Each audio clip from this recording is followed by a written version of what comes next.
mu ngoog gannaaw ba ñu leen nuyoo xibaar yi dañu koy tàmbali ak bataaxal bi nga xamante ne président de la république Macky Sall joxe na ko jaarale ko ci jumtukaayu xarala yu yees yi moom jiitu réew mi Macky Sall di nag mettitlu li nga xamante ne moom moo xew ca Kafountine nag gaal bi nga xamante ne moom moo fa daal di suux ba ay doomi aadama ñàkk ci seenub bakken lim gi nag jamono ji mi ngi yemook fukk ak juróomi doomi aadama yoo xamante ne seenub néew gis nañ ko gannaaw suuxuk bateau boobee nag ci waaxuk Kafountine waaye itam ndongo yi nga xamante ne ñàkk nañu seen bakken gannaaw nag ba ñu labee ca Lac Rose mu di ay ndaw yoo xamante ne dañu demoon nag amal li nga xamante ne moo di brevet ñeel examen BFM gannaaw gi la ñu demoon foofee nag ngir sangu ci la ñu daal di labee moom président de la république Macky Sall di yeesal njaalam njabootu ñi nga xamante ne ñoom ñoo loru ci li ni mel la na ma leen ko junjee woon ci boppu xibaar yi coalition Yewwi Askan Wi deltu na gannaaw ci manifester gamoon na moon a amal tey jii gannaaw jullik tisbaar fële nag ca place de la nation ñu gën ko xam ci obélisque Yewwi Askan Wi Khalifa Babacar Sall ak i ñoñam xëytale nag janook taskatu xibaar yi ngir xamale li ni mel nag gannaaw itam ba préfet bu Ndakaaru génnewee bataaxal démb ngir rek daal di xamle ne tere nañu boobule manifester li sabab nag préfet bi jël boobule dogal mu ne nag dafay ragal ñu daal di salfaañe li nga xamante ne moom la ñuy daal di woowee édifice public waaye itam lu soxal li nga xamante ne nag moo di ay jumtukaay yoo xamante ne askan wi dañu ko mën a jëfandikoo wala bokk mu jur pëccoxoo ci capitale bu Ndakaaru di nag capitale bi nga xamante ne moo di capitalu réew Sénégal gannaaw nag manifester ga ñu tere geneen manifester ga ñu tere woon lu ni mel nag mi ngi xewoon ci fukki fan ak juróom-ñaar ci weeru juin atum 2022 ba ñenn nag ci leaderu coalition Yewwi Askan Wi génnoon nag ba ñu teg leen loxo ku ci ni mel ni nag Ahmed Aïdara maire bu Guédiawaye moom nag gannaaw ba mu toogee fukki fan ci kaso bi daal nañ ko bàyyi bi ñu ko bàyyee nag génn na janook taskatu xibaar yi foofee nag ca Guédiawaye ñu teewlu nag kàddu yu mu yëkkati moom Ahmed Aïdara maire bu Guédiawaye ci micro bu daan njàcc lañ jàpp ne nag loolu lañ def di infraction ba tax ñu jàppoon ñu wax naa ko juge bi yàlla dogal na comme que ñun moom dañ doon ragale nekk ci biir génn ñu naan ñu bañ nekkee police dañ fa nekkoon di ñu yelewaan moo tax inspecteur ba ñu doon déglu bind na ñetti yoon ñu ngi may seetaan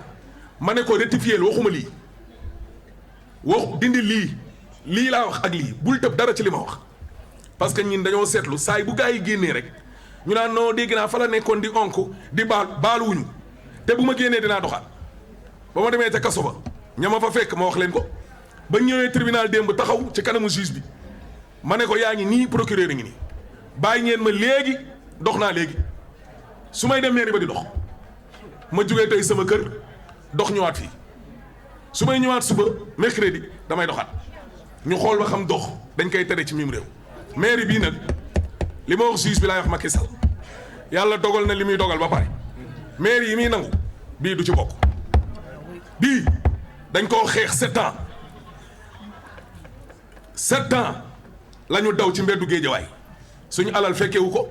suñu njaboot fekkewu ko ñu rey suñ bopp parce que y avait un intrus nit koo xam ne daf ñoo rax dëkku fi dëkkaanu fi porox ndollu ba jël suñu maire bi toog fi 2014 le 1er mars 2015 ma ànd ak sama juróom-benni xarit suñ ñaari yaay suñ benn jigéen ak maak Omar Ndiaye ñu ne kii na fi jóge ñu daal di départ 7 ans de combat mairie bi caaxaan mayuñu ko nelaw mayuñu ko yelawaan mayuñu ko te kenn pare na wuñu ñoo ko xeex jot ko ci suñu coalition bii di Yewwi Askan Wi Macky Sall mairie yi muy mayee ba tax mu leen di woo di leen baab pour ñu ñëw transhumé bii bokku ci bii moom na ko leer ne moom bu dee moom la yaakaar a réeree day fande Guy Marius Sagna moom itam tegoon nañ ko loxo ci manifester yi ñu tere woon ci fukki fan ak juróom-ñaar weeru ko juin kon 2022 gannaaw fukki fan itam ci kaso bi moom Guy Marius Sagna kon daal nay noqi ngerawup liberté moom Guy Marius Sagna jamono ji nag kon juge bi nag topp li nga xamante ne moo di réquisitoire bi procureur bi sàkk woon moom mi nga xamante ne nag sàkk woon na ci Guy Marius Sagna ñaari atu kaso ñu tëj ko nag ci lu toll ci juróom benn weer kon yemuy tëdd moom tête de liste départementale bu coalition Yewwi Askan Wi kon jàppale ne jamono ji nag kon daal nay am liberté ci nag gannaaw ba ñu ko tegee ci yooyu les manifester ñu tere woon nag foofa itam ci Ziguinchor jàppale nag Guy Marius Sagna kon nag moom sursis la daal di am waaye itam teg nañ ko alamaan goo xamante ne mi ngi yemook 50 000 francs CFA di xibaar boo xamante ni itam jot nañ ko démb ba tey nag ci xibaar yi ak coalition Yewwi Askan Wi manifester gëmu daal di bàyyi nag tey nag ci ngoon gannaaw jullik tisbaar bi kon jàppale na nag askan wi itam daan nañ cee joxe seen gis-gis ñoom nag nee nañu bu ñu sañoon manifestation kenn du ko tere ci réew ka Sénégal dañu koy encadré bañ mun ko amal ci yoon ñeneen nag ñoom lañu jàpp nag moo di jamono ji ñi nga xamante ne ñoo bokk ci coalition Yewwi Askan Wi ñoom nag dañoo wone seen kilifteef nag ba daal di deltu gannaaw ci manifester bi ngir bañ nag pëccoxoo ci Ndakaaru ñu teewlu si reportage bu Mame Seynabou Babou. fukki waxtu ci suba ci marché Barak bu Liberté 6 jaaykat biile butigam moo ngi nekk ci wetu tali bi toog ci ab chaise am di xaar ay client moom miile moo ngi xamle ne dafa noyyiwaat bu baax ginnaaw bi mu déggee ne coalition Yewwi Askan Wi bàyyi nañ seen marché biñ naroon amal. kañ ko yàlla defal na nag léegi dañoo doon wax na li génn dem nan ba dégg ne léegi dañ génnatul léegi dañ koy bàyyi dañuy sant yàlla ndax day àdduna moom jàmm rek ci am solo te yërmande dafa war a am ñi nga xam ne ay commerçant lan ak ñi nga xam te bi seen yoon nekku ci manifestation boobu ñu ñoo ci sonn rek ndax boo war ñu tëj suñu place ak ñu songu yàq suñu bagage kon nag comme ko bàyyi nañ ko dañ ci sant yàlla bu baax a baax a baax. ci beneen mbedd ñaari gendarme ak benn camion bu gendarmerie taxaw ci buntu Auchan bi ngir sàmm seen kaaraange ñu tase fa ak Birane Sène moom miilee moo ngi ñëwaat ci li mu jàpp ni moo tax Yewwi Askan Wi dellu ginnaaw. waaw lim ci gis mooy xëy na dañoo bàyyi xel askan wi ak kilifa diine yi surtout Sénégal nga xam ne yooyu da cee bokk donc du coup ak approche tabaski bii di gën a ñëw loolu yëpp mais dama jàpp ne aussi dañ ko reporter rek maanaam ba beneen jamono incha allah. Mouhamed nag moo ngi xamle ni lii day firndeel ne rek leaderu coalition Yewwi Askan Wi ay patriote lañ. dàq boobu ñu ko dàq dafa am ñaari mi firndeel dafay firndeel ni ñii ñuy jiiñ ne dañoo bëgg a yàq réew mi ñooñ nag ñoo am esprit bu élevé ci ni yor réew. ñii ñuy jiiñ ne dañoo bëgg a yàq réew mi ñooñ nag ñoo xam ne wane nañ xar kanam goo xam ne bis bi ñu leen dénkee ëllëg dinañ yor réew mi ci anam gën a rafet parce que loo xam ne dañ koo daganal sartu réew mi moo ko maye waroo def demande da ngaa war a yëgle nguur gi moo amul benn raison pour di interdire et manifester jàmbur. médiation yi ci am tabaski bii di ñëw ak responsabilité waa coalition Yewwi Askan Wi loolu la ñu tasanteel jàpp ni moo tax ñu bàyyi seen manifestation biñ naroon amal tey jii Mame Seynabou Babou coalition Yewwi Askan Wi lépp nag tënku ci li nga xamante ne moo di élection paluk député yi fanweeri fan ak benn ci weeru juillet atum 2022 kon démb nag ñi nga xamante ne ñoo di waa CNRA ñoom nag daal nañoo amal tirage bi nga xamante ne nag moo di tirage au sort ñeel nag anam bi nga xamante ne moom la ñuy jàllale lu jëm nag ci dagaan baatu askan wi ci coalition ak parti politique yi nga xamante ne ñoom ñoo bokk ci boobule jongante loole nag ñu doon ko amal ca fi nga xamante ne nag ordre de passage yi ñeel rajo télévision bu Sénégal coalition bokk gis-gis nag moom mooy njëkk a jàll coalition Benno Bokk Yaakaar daal di cay topp Aar Sénégal coalition bi nag moom moo nekk ci pàcc bu mujj bi ci ordre de passage bi CNRA nag di rafetlu li nga xamante ne moo di nag anam bi nga xamante ne moom la ñu daal di liggéeyee te woon na fa suñu reporter Mamadou Sicha. Conseil national de régulation des CNRA daal di nay validé ak ñenn ci ay mandataires de coalition li nga xam ni moo di ordre de passage bi ñu war a amal ci RTS Bokk Gis-Gis moo war a jiitu Benno Bokk Yaakaar daal di ko ci topp Aar Sénégal nag moom mooy mujjee ñëw CNRA di rafetlu waxtaan yi fas yéene itam def kéemtalaay kattanam ba ñu daal di doxale mbir yi nu mu waree. waxtaan nañu bu baax déggoon nañu ak liste yi fi ñëw tey. incha allah dinañ dem studio RTS vendredi 8 juillet pour enregistrer seen déclaration. waaye ñaari ci des mën na nekk studio mën na nekk au choix hors studio. tranche bu mujj bi dañ koy diffuser en une seule fois après journal 20h ndax tranche yi 19h20 bu njëkk bi 20h40 la deuxième bi. coalition yi nga xam ni bokkoon nañu ci waxtaan wi daal di rafetlu bile démarche chemin bi nga xam ni CNRA teg na ko daanaka amul ay observation majeure yuñ ci def. donc li nga xamee ne waroon nañ ko tënk ci li nga xam ne moo jëm ci li ñuy xaar yëpp waxtaane nañ ko donc ci temps de passage bi nga xamee ni moo war a jàll ku nekk xam ni donc juróomi minute lay doon ci waxtu wi nga xamee ni moom la ñu ko war a jàllalee ci balaa journal télévisé ak après journal. donc def nañ ko ci anam yu leer ñun ñëpp tombé nañ ci d'accord et li am solo mooy ñu respecté ko ba coalition bu nekk mën ci gis boppam. interrogation yi ci amoon par rapport ak tabaski bi discuté nañ ko suñu biir. coalition bu nekk ci jamono ji xam na ordre de passage am ca RTS dinañu def itam ab rotation bi nga xam ni ci diirub campagne bi lañu koy amalee coalition Yewwi Askan Wi nag bokkul benn yoon ci waxtaan wi seen mandataire teewul ci bis bi. Mamadou Sy àddu ci leneen lu soxal nag clinique privée yi ak njëgu li nga xamante ne moo di ticket consultation ak càkkuteef bi nga xam ne joriñ bi ñu dénk wàllub njënd ak njaay ci réew ko Sénégal am na ko ci ngir rek clinique privée yi daal di sàmmonteeg lu toll nag ci juróom-benn téeméeri dërëm ñeel nag lu soxal wàllub ticket consultation ni ko loi 1983 sàkko loole nag clinique privée kuréel bi nga xamante ne moom moo leen njaboote ñoom nag daal nañoo amal janok taskatu xibaar yi fësal nag seen ñàkk ànd ak gàllankoor yi nga xamante ne dogal gi mënees na leen ko jural ñu teewlu ci Aliou Sow. kuréel gu ëmb clinique privée yi ak màkkaan bi saytu wàllum jënd ak njaay ci réew mi jamono ji ab déggoo amul seenub diggante li ko waral bokk na ci li ñeel wàllum njëg li nga xam ni loi bu 1983 moom moo ko tënk kilifa yu ŋànk yi lay clinique ne jamono ji duñu nangu benn yoon ñu attewoo ci bilép loi. li ñu jaaxal mooy ñu leen njëg yow yi ñu koy war a jëlee ñoom dañuy contrôler ci njëg boo xam ne 1983 la woon ñu ne nag njëg boobu ñu doon dox ci hôpital consultation 3000 la bu juróom-benn téeméer ci kuy fayal IPM 4000 francs mooy juróom-ñetti téeméer ñoo koo xam ne yaay fayal sa bopp wala nga am assurance boobu njëkk 4000 ak 3000 moom la ñu bëgg a teg. waa kër docteur yi fare ci privé bi mer ba futu ba noppi ñàkk ànd ci application loi 1983 ñaawlu nañ bu baax fukk ak benn clinique yi nga xam ni jamono ji teg nañ leen ay daan. ci loolu bu nekkee day continuer ay amende yi ay millions parce que jant nañ la ne ni nga fayu waroo ko woon fayu ci waxtu bii ndax texte bi waxu ko buñ ko toppee de. ñii tëj dina bari te bu ñu tëjee itam borom kër yi daal liggéey ci clinique yi itam dina bari ñu dem toog malade yi nag ñu seet ni ñuy def ñoom itam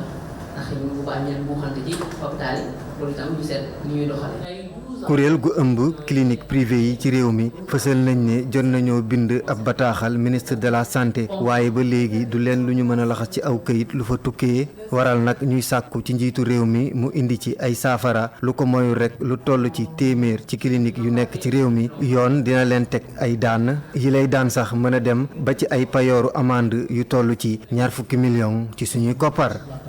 Aliou Sow Omar Gueye di jawriñ bi nga xamante ne moom la ñu dénk wàllu collectivité territoriale mi ngi woon démb ca bët gànnaar réew Sénégal ndar géej rawatina moom Omar Gueye nag dem na daal di nemmeeku liggéey yi nga xamante ne moo jëm ci digue de protection bu langue bu barbare yi nga xamante ne sax liggéey yi daal nañ ko ndar képp moom jawriñ bi yamu sa daal nañ nemmeeku itam njabootu ñi nga xamante ne ñoom nag dañoo daal di loru ci nag li nga xamante ne moom la ñuy woowee avancée de la mer maanaam géej gi nga xamante ne dafay wutal ci seeni ay dëkk waaye kàddu yi nga xamante ne moom Omar Gueye jawriñ bi ñu denk collectivité territoriale ñu teewlu ko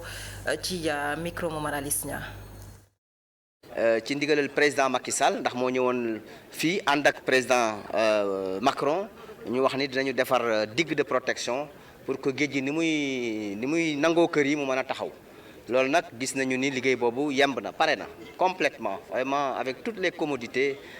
defar nañ ko ñun sax bi ñu ñëwee wax dëgg yàlla parce que man biñ koy lancé maa ngi fi woon gisoon naa ni mu meloon foofu bi mu paree ñëw naa fi xool gis naa ni mu mel wax dëgg yàlla am nañ sax surprise parce que bi ñu ñëwee gis li ñuy récupérer ci plage bi bare bu mucc ayib gis nañu ni ñiy napp ñi ngi teg seen gaal à côté gis nañu ni plage bi set na rafet na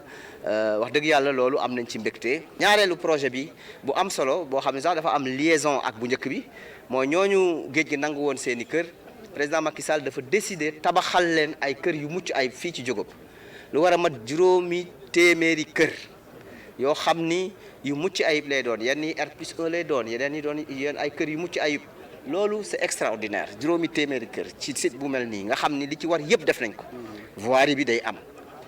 am assainissement eau pluviale maanaam ndoxu taw bi niñ koy drainer yóbbu ko eau usée defar nañ fi sax station boo xam ni day jël eau usée yooyu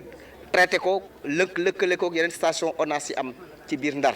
defar nañ fi yoo xam ni ay kii yu mucc ayib la te projet bu paree dina am école ci biir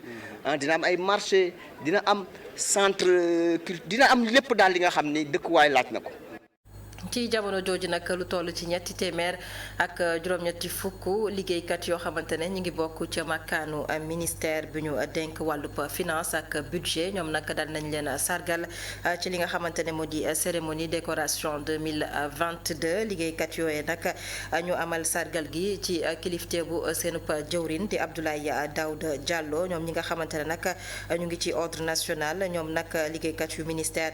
di finance ak budget kon nag xew-xew bi ñu amalee ko ca Grand Théâtre bu Ndakaaru ñu dippee Doudou Ndiaye Coumba Rose loole nag ñu amal ko démb nag ci nag kanamu seenub jëwrin na ma leen ko junjee sànq di Abdoulaye Daouda Diallo beneenub ndaje boo xamante ne jot nañu ko amal mi ngi soxal nag wàllub pétrole ak gaz lu jëm ci wàllub exploitation bi ay borom yi xam-xam daan nañoo toog xeltu nag ci li nga xamante ne noonu la ñu mën a jaar di ay yoon ngir fexe ba ay entreprise yoo xamante ne ñu ngi ci réew Sénégal ñoom nag mën a am nag njëriñ wala bokk jëriñu ci li nga xamante ne moom la ñuy nemmeeku ci réew Sénégal jëm rek ci wàllu pétrole ak gaz gannaaw exploitation bi boobu leen ndaje nag ñu amal ko ci teewaayu ki nga xamante ne nag moo di Mame Adama Gueye ak itam ay expert ñoo xamante ne seen xam-xam daan nay màcc lu jëm ci wàllu pétrole ak gaz lépp nag ci taxawaay bi nga xamante ne boobu leen mbir di pétrole gaz mën na koo am ci koom-koomu réew Sénégal ngir rek mën a sukkaliku loolu itam ñu amal ko ci teewaayu suñu naataangoo Amadou Baricha. lu ñuy séentu ak yaakaar bari na gis Sénégal doon nag réew buy exploiter pétrole ak gaz waaye pour entreprise privée yu nekk ci réew mi daal di ci gis seen bopp loi bi kese doyul lu nu mel nag la avocat bi xelam màcc ci mbir mi di xamle. dafa am loi boo xam ne dafa ne ci mbirum pétrole ak gaz dañu war a tëral ay charte yoo xam ne dina tax doomu réew mi mën ci bokk parce que affaire pétrole dafa diis pour dugg ci alal bu rëy la laaj. ci jamono ji nga xam ne njëgu pétrole ak gaz dafa yéeg ak doole ndax xeex bi ci réewum Ukraine avocat bi spécialisé ci wàllum énergie pétrole ak gaz di wax ne réewum Sénégal mën na ci profito ngir tàmmali exploitation ressources am yi. ñun nag xam nañ ne loolu wax ko yomb na waaye jëf ko dafa xaw a jafe parce que alal bi muy laaj dafa bari te moo tax ñun ñu ne nañu daje tey pour borom xam-xam yi nga xam ne ñi nga xam ne seen xel màcc na ci wàll yu bari muy droit muy finance muy bailleur de fonds muy secteur privé ñu waxtaan pour seet li nga xam ne tëral nañ ko ci loi bi naka la ñu mënee doxalee pour que entreprise yi mën am alal benn tax ñuy dugg ci biir entreprise secteur pétrolier gazier. leneen li nga xam ne war nañ ko bàyyi xel ak exploitation hydrocarbure moo di fexe ba duñu bàyyi yeneen secteur koom-koom gi experts yi di wax ne pétrole ak gaz warul tax ñu bàyyi mbay sàmm ak xeetu liggéey yu nu mel. waaw Sénégal dina ci profiter indirectement parce que bu fekkee ne entreprise yi nga xam ne dañuy exploiter pétrole Sénégal daf ci am wàll seen alal bu yokkoo Sénégal tamit dina ci am li muy jot dina yokk waaye nag loolu du li gëpp solo parce que loolu mooy revenu direct pétrole bi comme ni ñu ko waxee du li gën am solo ci affaire pétrole li gën a am solo mooy naka la ñuy def pour parce que pétrole day jeex bés. mooy même bu jeexee mu bàyyi fi ay takkandeer boo xam ne impact boo xam ne dafay yàgg sax ci suñu économie. nu ñuy fexe itam ba nga xam ne lu ñuy duppee malédiction pétrole maanaam lorange bu mën a jur du am ku teewal ministre bu yor wàllum pétrole ak énergie di wax ne nguur gi jël na ci matuwaayam yépp ngir amal ci gestion bu sell. man pétrole bi de xéewal laa ci gis te comme ni ma ko waxee sànq suñu autorité yi jël nañu ay matuwaay yu am solo yoo xam ne man njort naa ne am naa yaakaar ne pétrole bi dina mën a jëriñ ñun ñu nekk fii tey comme ni ma ko waxee waaye tamit ñeneen ñi ñëw ndaxte foofu tamit monsieur le président de la république président Macky Sall am na ay loi yu mu tëggalu ba nga xam ne même ñi nga xam ne duñu tey génération future yi mën nañ ci am seen wàll. gannaaw secteur pétrole ak gaz ñu waxtaanee beneen secteur bi la yoon nag mi ngi soxal wàllub poste ak nag joriñ bi nga xamante ne moom la ñu dénk wàllub économie numérique ak télécommunication mi nga xamante ne daal nay jagleel boobu les secteur ab bëccëg boo xamante ne dañuy daal di xeltu ci naka la ñoo def ba daal di fexe ba sukkali boobu les secteur ñeel wàllub poste jaarale ko ci jumtukaayu xarala yu yees yi gannaaw jafe-jafe yi nga xamante ne ñu ngi koy nemmeeku nag ci poste boobu leen ndaje itam ñu daal di koy teewee ak suñu reporter secteur postal ci ère numérique enjeu ak levier de croissance mooy thème bi ñu jagleel édition bu njëkk bu bés bi ñu jagleel secteur postal ci kanamu ministre de l'économie numérique ak bu télécommunication lii li muy firnde rek mooy dañu bëgg a xool numérique bi nan la mën a jàppalee poste ba ñu jugaat. secteur bi dafa am lu ko dab mooy mbiru numérique mbiru digital ba tax na kon dafay jaadu ñun ñëpp ñi nga xam ne ñoo ne ci secteur bi ñu daje waxtaan sottante xalaat xool aussi nan la ñuy mën a intégrer numérique boobu ci suqaliku kër gi. donc loolu nag ñun jàpp nañu ni opportunité la bu bees boo xam ni suñ ko jëfandikoo ni mu waree numérique bi dina nekk opportunité pour que poste gën a suqaliku pour que poste aussi mën naa ni may ay services yu bees citoyens yi ndax. numérique bi dafay ubbi ay besoins yu bees. bu ñu sukkandikoo ci ministre bi ci diirub at nguur gi fexe na ba fay poste bor yi mu leen ameloon ci lu tolloog $42 milliards loole nag li ko waral mooy fexe ba poste dellu si waat fi mu nekkoon. yàlla suturaal ñu ci jàppale président de la république ci benn at mobiliser nañu ba fay poste 42 milliards yooyu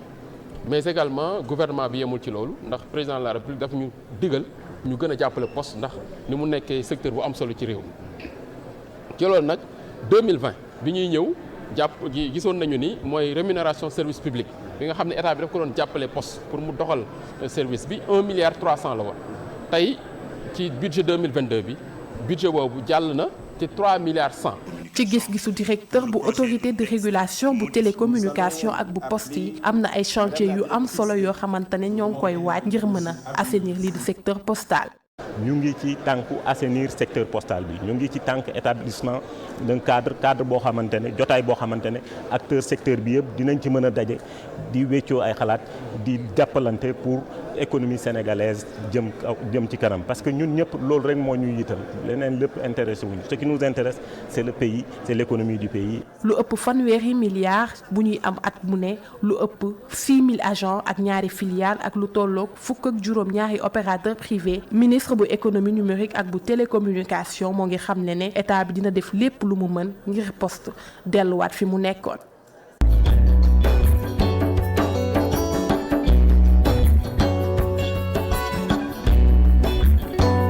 seen rubrique toog fi tekki fi di réussir tey nag ñu amal taxaw seetlu ci wàllub dem beek dikk bi rawatina nag ñi nga xamante ne ñoom la ñuy woowee war gaynde nag ñoom ña cay jëngu ak jafe-jafe yi nga xamante ne moom la ñuy jànkonteel ci kaw tali bi sekk waxtaan nag ak kenn ci ñoom Ibrahima lay wuyoo ñu teewlu si suñu reporter Aïssatou Kane. suba ngoon si yoonu Padois bi saa yoo fi tegee tànk dem ak dikk oto yeeg moto yi takar naa si loolu ñu nemmeeku fi ndaamaaru wax gaynde yi muy liggéey bu yoon nanguwul Ibrahima di kenn ci ñoom dina bëtu ngir mun a wax ak ñun ñeent at a ngi nii waxambaane bi ne ci wax gaynde yi mu weesu xarmat dawal di lu mu yàgg bëgg donte bëri na coono da ngay xëy teel a yow boo teel a yow nga ran parce que li ñu naan garage clandestin yi amul garage comme dañu am par arrêt nii rek taxaw di yàpp boo yabee nga yàpp client yi boo leen yabee parce que man oto 6 places laa yor da nga yàpp client yi ñëw Dakar boo ñëwee Dakar tamit nga bindu toog xaaraat boo paree nga yaay yabaa dem. ab ndaamaar buy jël juróom benn nit ku nekk di fay juróomi téeméer Dakar Thiès mu nekk versement boo xam ni mënee su ko xeeb si koo xam ni liggéeyam yoon ràññeewu ko. li nga am journée day varier parce que mën nga liggéey wàcc am 10 000 parfois nga wàcc am 15 000 mais nit booy wàcc di am 2 000 sax yow moo sa bopp yaa ngi sutur péage bi moom dañu fay aller retour 6 000 francs péage bu dee 6 personnes ku nekk bu fay 2 115 000 la boo fay boo ci génnee 6 000 gën ci gasoil daanaka dese yoo dara waaw kon ñun bañ a toog dong moo tax daal waaw moo tax ñu nekk si nii waaye nit moom loolu gis sa bopp tamit amaana doo ci yàgg tamit moom bu dee am 1000 francs sax laa la wax moom lañ ciy am waaw moo gën leneen daal. mu taamu yëngu si liggéey bii ak tolof-tolof yu bëri yi ci ànd. nit ki ci lépp loo nekk rek ay risque la boo ci jàggee di nga xam lu bari parfois nga liggéey ba wàcc doo dese benn dërëm la nga xëyee sax doo ko wàccaale parfois nga liggéey ba yaakaar ne yow doo nga yaa ne ci tali bi parce que yooyu noonu ba am na lu muy fat am na lu muy mën loolu tax na ñu bari na ci am na ñoo xam ne moom bañ ca duggee ba ñu xëyee lañ ca génn ndax arrangé wu leen métti na torop nag wax dëgg fa neex yàlla. Wax Gaynde di ab liggéey bu bëri jafe-jafe ñu dëkk ci dàkkanteeg takk der yi ak risque yi leen ci fekk kenn ci ñoom ndaamaaram amul licence. non loolu li ko waral mooy parce que oto yi nii amuñu licence parce que day transport irrégulier la ñuy def ils sont pas réguliers quoi looloo tax ñuy sonal jàppee yooyu ñuy sonal ba pare ñun koñ ñi rek li ñuy mën a gaare amuñu gaaraay te borom koñ yi gis nga boo gaaree ci koñ yi nii ñoo xam ne bëgguñu gaare seen buntu kër xam nga boo fa gaaree dañuy wax safa ñu safa la doo am foo gaare damay négocier gaare génn négocier yab dem loolu moo tax ñuy sonal mais oto yi bu fekkoon am nañ ay këy licence ak yooyu sonal bi du demee noonu. te teguwuñu ci yoon dañuy sàmm fu ñuy liggéeyee dem nañu ba teg ab kuréel ngir nguur gi jagleel leen ay licence. réew mi dafa am lu mu tënkoo réew dafa am yoon quoi noonu la demee moo tax ñuy ñaan état fekkee mën na ci jàpp ci am waaw du yomb nag xam ne yombul du yomb parce que ni mu demee la. licence li nga moom lañ soxla te arrêté nañ ko wax dëgg yàlla arrêté nañ ko parce que boo xoolee depuis yàgg na moo tax téeni si oto yi pendant 2 mois 3 mois yoo xam te ne téeni ko wax dëgg yàlla xëyatuñu gontuñu woon defuñu daal dañuy xëy toog ba ngoon jot ñu dem ñibbi ci ko yor kër war a joxe dépense say doom di jàng. nii la liggéeyu Wax Gaynde yi di woyee seen ñàkkum licence tax ba seen liggéey bi bëri tolof-tolof ñu dëkk ci yéeg ak wàcc nëbbatu ak dàkkanteeg takk der yi ñuy ay waxambaane nangoo liggéey am yaakaar ni nguur gi dina leen jàppale.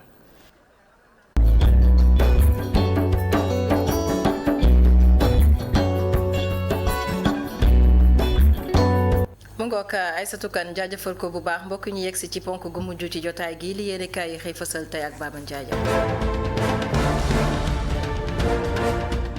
mbaa yéen a nga ca ginnaaw seen manifestation yi ñu tere ci ndakaaru capitale bu Sénégal ca Tivaouane ca Kolda ca Tambacounda ca Sédhiou ca Bambey ak ci diwaan yu bëri ci Sénégal yëglekaay groupe yi média bi ne Ousmane Sonko Khalifa Sall maanaam ci ko gàttal waaye Yewwi ndax dinañ tënku ci ndogal yi am déet moo jaaxal ñëpp bés bi ne déggoo ma de Khalifa Sall laa ne ak Ousmane Sonko ndax dinañu xotti teret ndogalu préfet yi ci Sénégal ba noppi samp marche par la force wala boog dañoo nar a bàyyi mu sedd comme te seen gaay yu tegoon loxo yëpp fukki fan ak juróom-ñaar ci weer wi ñoom ñëpp bàyyi nañ leen ñu ñibbi seen kër rax ci dolli tànki jàmb yi nga xam ne gaay koy dox mel ni tulleeg mane ci réew mi bàyyeekoo ci société civile bu Sénégal ak kilifa diine ci réew mi ñoom ñëpp war a jàmm ji Sénégal bés bi la journée nga yëg nga ñàkk yëg waaye Yewwi nag nee nañu tey ji suba gi fukki waxtu ak benn conférence de presse la ñu woote ngir xam dëgg fan la ñuy teg seen tànk ginnaaw tere yi nga xam ne préfet yi def nañ ko seen manifestation yi ñu bëgg na amal léegi tey ji laas ne préfet yi kay may ñu dara waaye Yewwi ndax mbooloo mu demande yu dugaloon ci réew mi yëpp la ñu xotti muy Ndakaaru ci biir réew mi daanaka kay gàntali mat na juróom-ñeenti département ci Sénégal La Tribune ne wooteeg jàmm yi kay ci biir réew mi ngi mel tulleeg màlle muy kilifa diine yi ak régulateurs sociaux yi ñoom ñëpp ñoo ngay sàkku ci waaye Yewwi ñuy teg manifestation bi ci suuf les économies en tout cas ci Ndakaaru moom Mor Talla Tine di préfet bu Ndakaaru nee na li sabab dogalam bi mooy daa am ñoo xam ne dañuy raas dem te seen bëgg-bëgg nag mooy teg fitna gu rëy Ndakaaru capitale bu Sénégal yëglekaay bi ne en tout cas boo mooy lee nag waaye Yewwi dañoo nar a tënku ci dogalu préfet yi gàntal seen manifestation bi bëtal ko ba jëmi jamono Le Quotidien ne ginnaaw manifestation 8 juin bi ak manifestation 17 juin bi nga xam ne ñetti nit ñoo si ñàkk seen bakkan manifestation waaye Yewwi tey ji di ñetteel bi du am waaye daal Ousmane Sonko ñi dal Pastef woote na conférence de presse fukki waxtu ak benn ci suba gi ci permanence Déthié Fall ci VDN bi critique ne mbaadu waaye Yewwi dañu nar a def wax waxet raxatu ba seet wecc seen doxub ñaxtu bi ni ki tey ji L'Observateur ne en tout cas jaaykatu xar yi ak jaaykat yi ci réew mi ñoom ñëpp seen bakkan lañu nar a jaay gaay yi tey ji ginnaaw manifester bi ndaxte nee nañu duñu nangu kenn ku leen yàqal seen liggéey ak ko xaawi seen sutura suur soane éleveurs yi kay nee nañ seen baat ci kaw ndaxte nee nañu ginnaaw dundu xari seer ba jéggi dayo ñu ne déet na waaye réew mi nga xam ne foo laal day metti seen bëgg-bëgg nag mooy politiciens yi bañ a sotti ci xar mi kawar maanaam ci kaw gàttal ba na sotti diwlin ci safara si ba muy jax-jaxi ndaxte nee nañu daal waxtu wi na gaay bàyyi mu sedd ndax jafe-jafe gi réew mi jànkonteel fokk na tërët weesu na ko yéegle kaay bi ne en tout cas caserne yi moom waxtu wi policier ak alkaati desatu fa ndax ñoom ñëpp ñu ngi ci xalu Ndakaaru yi tey ji Bougane Gueye Dany ci le témoin ne njiitu réew mi Macky Sall ci kàmbugu la ndam kurus la dugal réewum Sénégal moom njiital gëm sa bopp yamu ca ndaxte nee na li xew lépp ci réew mi lu ji njaag makey njàkk njiital gëm sa bopp mooy wax de moom Bougane Gueye Dany ci le témoin yéene kaay yamu ca ndaxte dellu na newaat ni tàggal national bu l'opposition bi amaloon ci réew mi ngir ruube njiitu réew mi Macky Sall lañ ci bëggoon daanaka am nañ ko ndaxte nee na kenn joxu leen nopp dañ leen tànkam lu looloo tax ñu tànkal Macky Sall njiitu réew mi jaaree ko ci concert casserole bi njiital gëm sa bopp ne yoonu yokkute wi nga xam ne la Macky Sall diggoon askan wi léegi nag yoonu yàqute la Bougane Gueye Dany ne yow wax ma rek lan moo dox ci réew mi bi Macky Sall nekk ci boobu réewum Sénégal réew mi kay xanaa day gën a dellu ginnaaw di gën a tar di gën a jafe ci kaw baadoolo yi nekk ci Sénégal jamono jooju nag Macky Sall njiitu réew mi ak i naataangoom di ñaataatal ak a gundaandaat ci boobu réewum Sénégal lay fa yéene kaay ne ginnaaw bañ ko bàyyee mu ñibbi këram Ahmed Aïdara nag janoon a tasaru xabaar ni ki démb waaye xamee dëgg ak saafara dëgg la soxla ci kaw njiitu réew mi Macky Sall docteur Abdourahmane Diouf ci bés bi la journée ginnaaw élection législative yi nag l'opposition bu Sénégal ñoo war a àndandoo doon benn say jël combat bi teg seen bakkan ndaxte nee nañu nag waxtu lu war dëgg nag mooy Macky Sall njiitu réew mi bañ fa amee ñetteelu mandat ci bopp réewum Sénégal laas ne coowal force spéciale yi ci Sénégal am na yeneen ñaar yoo xam ne teg leneen loxo te waxtu wi seen dossier mu ngi ci kaw table juge deuxième cabinet l'observateur ne gars yi seen mbir a ngi gën a tar di gën a teng ndaxte juróom-ñetti mandat d'arrêt lañu leen seen kaw le Quotidien membre force spéciale yi ñoom ni ki tey ji lañuy jàkkaarloog juge bi ngir gindeeku seen ëllëg te boo mooy leen ñoom ñëpp mandat de dépôt lañu fëgg ni ki tey ji vox populi ne mësu bëgg woon ci Kafountine lim gaa ngi gën a yokku ginnaaw gaal gu suux ndaxte léegi fukki bakkan ak ñeent lañu gise gum ginnaaw suuxu bato bi waaye nag seet gi ba tey mu ngay wéyandi libération ne ay élèves yoo xam ne troisième lañu nekk ñoo def seen examen ba noppi dem ca place Lac Rose ngir sangu ji waaye nag musiba dëgg nag moo ci amee ndax ñoom mujj noo ñibbi seen kër yëglekaay bi ne gën ngaa néew juróomi élèves yoo xam ne ñàkk na seen bakkan diggante altine jàpp talaata ci Lac Rose ak ci Tivaouane Peulh libération ne am na ñeneen ñoo xam ne ba tey nag des nañ leen tegi gët ndax dañoo réer ci géej gi yëglekaay bi ne Boubacar Bawo alias Akat waajuroon saaga njiitu réew mi Macky Sall mu ngi ci loxo yoon moom ak waaju ko doon filmé te article 80 la ñu fëgg seen kaw l'observateur ne saaga yi kay léegi ci réew mi ngi mel ni tull ak màlle te kilifa diine kilifa aada yi ci réew mi sax muccuñ ci ñu bàkku jëm ci lamb jeeg suñu lamb yëglekaay bi ne Balla Gaye dëgganee Géejawaay gi magi Sa Thiès doomi Double Less jàkkaarloo ma Gris Bordeaux mooy sànni tàccoom ndax bu daanul dina dugg ci saaku yi te génnee ko ci daal dootul yomb Peter Salinger ñu gën ko xam ci Basir Diop bu série dérapage ci li mu dugg ni ndax dina yomb génnee bés bi la journée moom borom dérapage dérapé na ndax dañ ko teg loxo ci appartement bi nga xam ne ma nga nekk ca Maris ndax fa la doon balee yàmba mais da ngay seet loolu rek